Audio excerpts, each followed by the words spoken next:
সুপ্রিয় দর্শক, হাজির হলাম নতুন একটা ভিডিও নিয়ে। আমার হাতে আপনারা এই গাছটা দেখতে পাচ্ছেন। প্রথমে আপনাদেরকে এই গাছটার সাথে পরিচয় করাবো, তারপর প্রিয় দর্শক এই গাছের মধ্যে যে মানবদেহের জন্য যে ঔষধি গুণ রয়েছে সেই ঔষধি গুণ নিয়ে বিস্তারিত আলোচনা করব। তো প্রিয় দর্শক, এই গাছের ঔষধি গুণ জানার জন্য এবং এই গাছের মধ্যে যে আশ্চর্যজনক ঔষধি গুণ রয়েছে তা আপনার জানতে হলে পুরো ভিডিওটা প্রিয় দর্শক আপনাকে মনোযোগ সহকারে দেখতে হবে বলবো। তো প্রিয় দর্শক, চলুন প্রথমে আমরা এই গাছের সাথে পরিচয় হব, তারপর এই গাছের মধ্যে আমাদের শরীরের জন্য কি কি উপকারী উপাদান রয়েছে, কি কি রোগের কাজ করে সেটা নিয়ে আলোচনা করব। তো প্রিয় দর্শক, চলুন।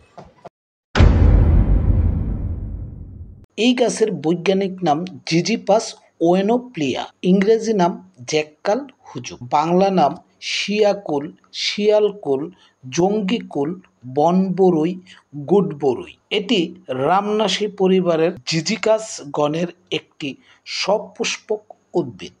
প্রিয় দর্শক, এই গাছটা আমাদের আশেপাশেই জন্মে। আশা করি আপনারা গাছটা চিনতে পেরেছেন। প্রিয় দর্শক, এই গাছের মধ্যে মানবদেহের রোগ প্রতিরোধের জন্য যে ঔষধি গুণ এবং রাসায়নিক উপাদানগুলি রয়েছে সেই রাসায়নিক উপাদানগুলি নিয়ে এখন প্রিয় দর্শক আমি কথা বলবো।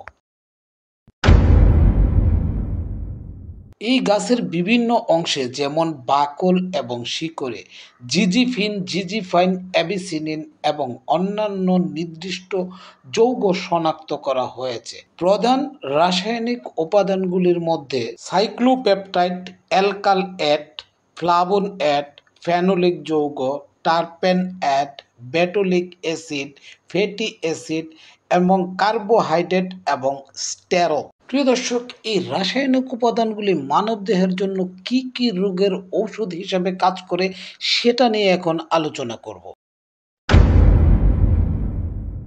প্রিয় দর্শক, এই গাছটি ভারত এবং থাইল্যান্ডে বিভিন্ন ঐতিহ্যবাহী ঔষধি ব্যবহার করে, যেখানে এর শিকড়, পাতা, কাণ্ড এবং বাকল ব্যবহার করা হয়।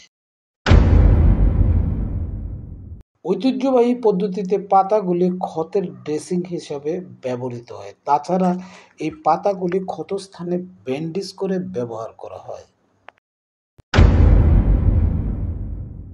প্রিয় দর্শক, এই উদ্ভিদটি হজম সমস্যা সমাধানে গুরুত্বপূর্ণ ভূমিকা রাখে। ডায়রিয়ার প্রতিষেধক হিসাবে এবং আলসার ও পেটের ব্যথার চিকিৎসায় ব্যবহার করা হয়।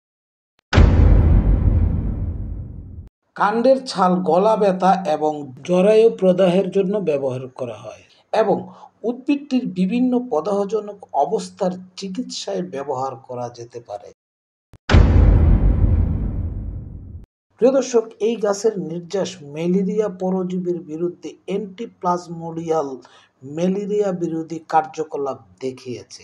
এছাড়াও এই গাছে চোখের রোগের চিকিৎসা রয়েছে এবং জ্বরের চিকিৎসা রয়েছে। তখন আপনারা এই গাছের ঔষধি গুণ নিয়ে বিস্তারিত আলোচনা শুনবেন। প্রিয় দর্শক, এই আলোচনার আলোকে যদি আপনাদের কোনো মন্তব্য থাকে তাহলে আপনারা অবশ্যই কমেন্টস বক্সে গিয়ে লিখে জানাবেন। তো প্রিয় দর্শক, আজকের ভিডিওটা এখানেই শেষ করব।